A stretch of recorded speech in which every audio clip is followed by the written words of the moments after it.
Pourquoi les États-Unis ont-ils attaqué la Libye, l'Irak, l'Afghanistan et le Yémen? Pourquoi les agents américains participent à la déstabilisation de la Syrie?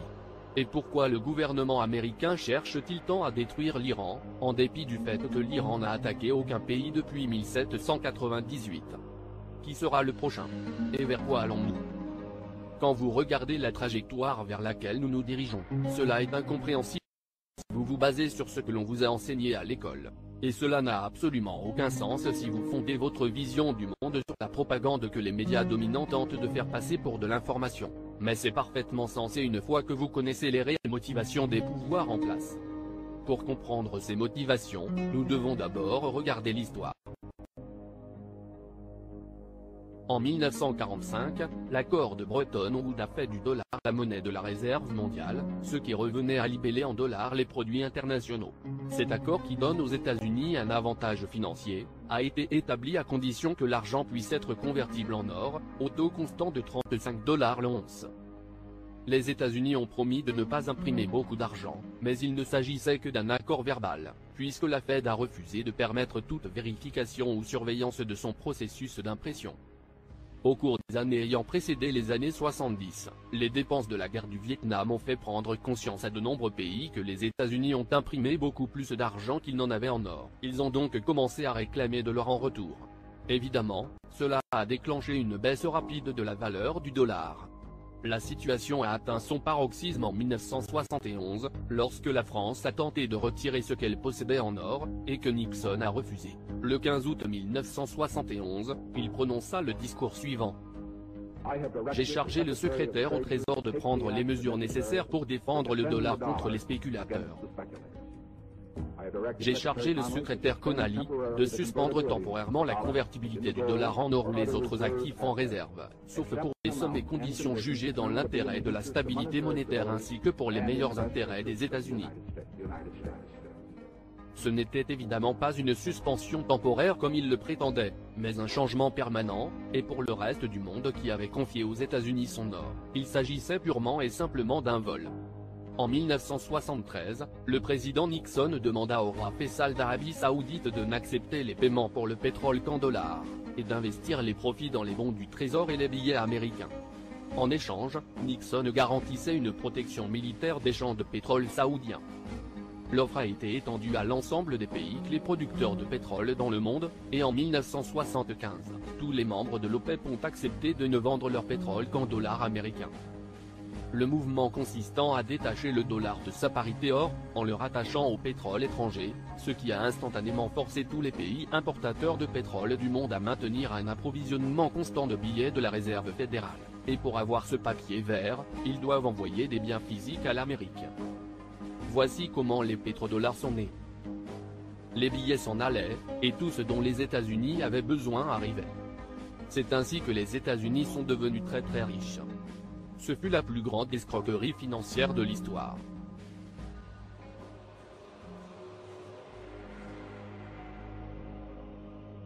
La course à l'armement de la guerre froide était un jeu de poker. Les dépenses militaires étaient les jetons et les États-Unis avaient un approvisionnement en jetons infini. Avec les pétrodollars à leur actif, ils ont réussi à faire monter les enchères de plus en plus haut, et dépenser plus que tous les autres pays du monde, jusqu'à ce que finalement les dépenses militaires américaines dépassent celles de toutes les nations du monde réunies. L'Union soviétique n'a jamais eu la moindre chance. L'effondrement du bloc communiste en 1991 a éliminé le dernier adversaire de taille face à la puissance militaire américaine. Les États-Unis étaient désormais une superpuissance incontestée, sans rival. Beaucoup espéraient que cela marquerait le début d'une nouvelle ère de paix et de stabilité. Malheureusement, ceux au sommet avaient d'autres idées. La même année, les États-Unis ont envahi l'Irak, lors de la première guerre du Golfe, et après avoir anéanti l'armée irakienne et détruit leurs infrastructures dont des stations d'épuration et des hôpitaux, des sanctions paralysantes ont été imposées, lesquelles empêchaient aux infrastructures d'être reconstruites. Ces sanctions qui ont été initiées par Bush père et soutenues tout au long par l'administration Clinton, ont duré plus d'une décennie. Et on estime qu'elles ont tué plus de 500 000 enfants. L'administration Clinton était parfaitement au courant de ces chiffres. Nous avons entendu dire qu'un demi-million d'enfants sont morts. C'est plus que les enfants morts à Hiroshima. Cela en valait-il le prix? Je pense que c'était un choix très difficile, mais nous pensons que cela en valait la peine. Madame Albright, qu'est-ce qui vaut la peine de tuer 500 000 enfants? En novembre 2000, l'Irak a commencé à vendre son pétrole exclusivement en euros. Il s'agissait d'une attaque directe contre le dollar et envers la domination financière américaine, et cela n'allait pas être toléré. En réponse, le gouvernement américain avec l'aide des médias dominants, ont commencé à mettre en place une campagne de propagande massive affirmant que l'Irak possédait des armes de destruction massive et qu'elle avait l'intention de les utiliser. En 2003, les États-Unis ont envahi l'Irak, et une fois qu'ils eurent pris le contrôle du pays, les ventes de pétrole ont été de nouveau adossées au dollar. Ceci est particulièrement remarquable car revenir au dollar entraînait une perte de 15 à 20% sur les revenus en raison de la valeur élevée de l'euro. Cela n'a aucun sens, sauf si vous prenez en compte les pétrodollars. Alors je suis revenu le voir quelques semaines plus tard et à ce moment-là, nous bombardions l'Afghanistan. J'ai demandé, prévoyons-nous toujours d'aller en guerre contre l'Irak? Il a dit, oh, c'est pire que ça. Il s'est baissé et a pris un document rangé au bas de son bureau, et il a dit, je viens de récupérer ça d'en haut. Il s'agit d'un mémo qui décrit comment nous allons détruire 7 pays en 5 ans.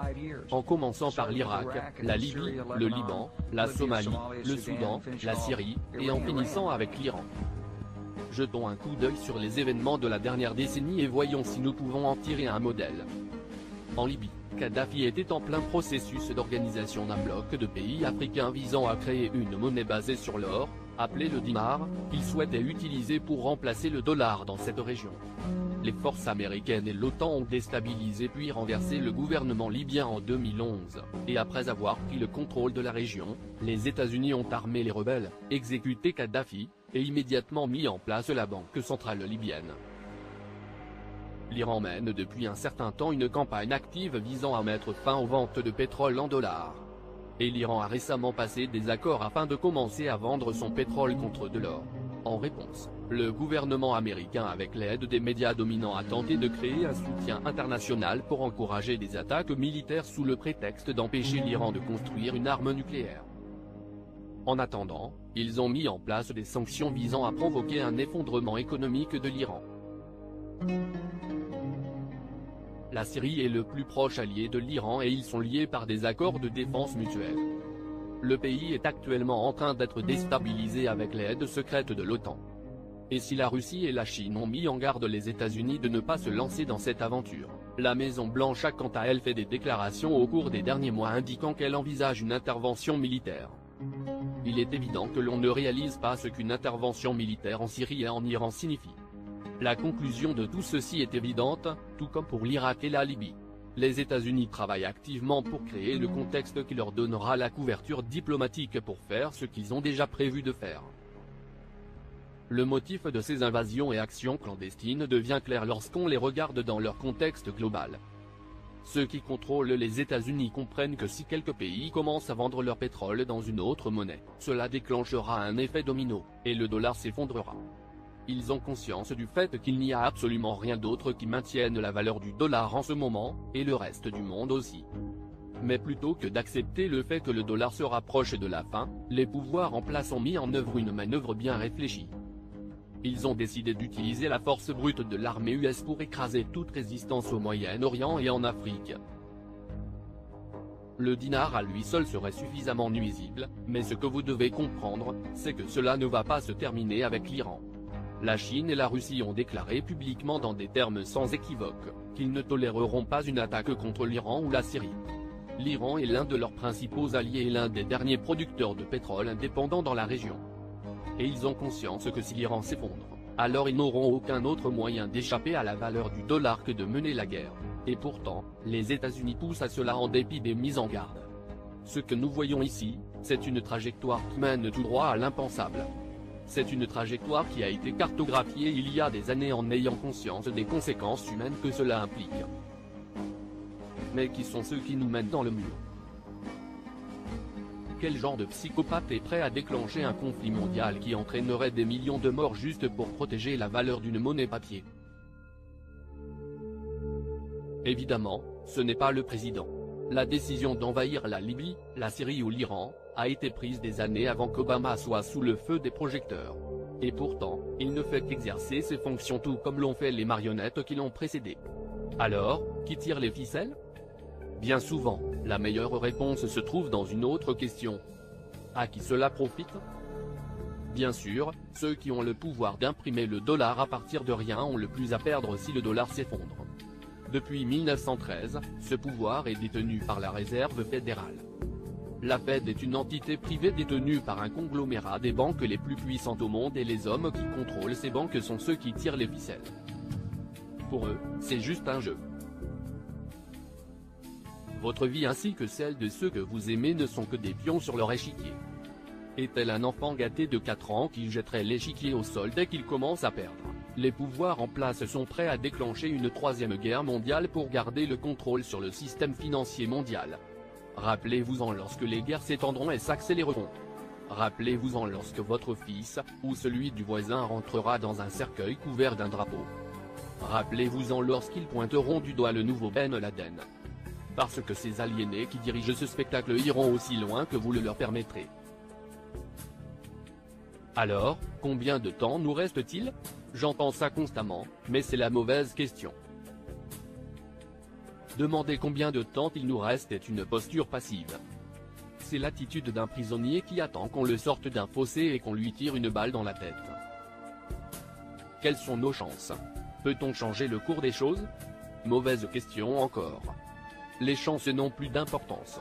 Si vous comprenez ce à quoi nous sommes confrontés, alors vous avez une responsabilité morale de faire tout ce qui est en votre pouvoir pour changer le cours des choses, sans regarder quelles sont nos chances. C'est seulement lorsque vous arrêtez de baser votre participation sur les chances de réussite que la réussite devient réellement possible. Pour éradiquer la force maladive de ce projet financier et traîner ces cartels criminels en justice, nous n'avons pas d'autre choix qu'une révolution. Le gouvernement ne va pas vous sauver car il est complètement infiltré et corrompu jusqu'à l'os. Compter sur lui pour trouver une solution est à ce stade totalement naïf. Il y a 3 étapes pour mener une révolution, et celles-ci se suivent. La phase 1 est déjà en cours. C'est la résistance idéologique. À ce stade, nous devons travailler activement pour réveiller le maximum de personnes possible, à propos de ce qui est en train de se passer, et ce vers quoi nous nous dirigeons. Toutes les révolutions débutent par des bouleversements dans les mentalités, et aucune autre résistance significative n'est possible sans cela. Le succès à cette étape du jeu peut être mesuré par la contagion des idées. Lorsqu'une idée atteint une masse critique, elle se répand d'elle-même dans toute la société. Pour parvenir à cette contagion, nous avons besoin de plus de gens dans ce combat. Nous avons besoin de plus de personnes qui s'expriment, qui font des vidéos, des articles, propagent ces informations, à l'échelle nationale et internationale. Et nous avons surtout besoin d'atteindre la police et l'armée. La phase 2 est la désobéissance civile, plus connue sous le nom de résistance non violente. À ce stade, vous déposez votre argent là où se trouve votre intérêt, ou plus précisément, vous retirez votre argent ainsi que votre obéissance envers le gouvernement, et vous faites tout ce qui est possible pour mettre l'État à l'arrêt. Pratiquée massivement, cette méthode à elle seule est souvent suffisante pour mettre un régime à genoux. Si vous échouez à ce stade, alors la phase 3 est inévitable. La phase 3, c'est la résistance physique directe. Elle est le dernier recours, et doit être écartée et retardée aussi longtemps que possible, et ne devra être invoquée qu'après que toutes les options auront été épuisées. Il y a ceux qui parlent virilement et qui affirment qu'ils résisteront le moment venu, mais il y a ceux qui ne réalisent pas que si vous êtes inactif pendant les 2 premières étapes, et économisez vos efforts pour la dernière phase de résistance, alors vous échouerez. Un soulèvement armé ne peut réussir que si les gens ont une attitude de résistance active. Et la résistance active n'est possible qu'après que leurs esprits se soient libérés de la propagande dominante.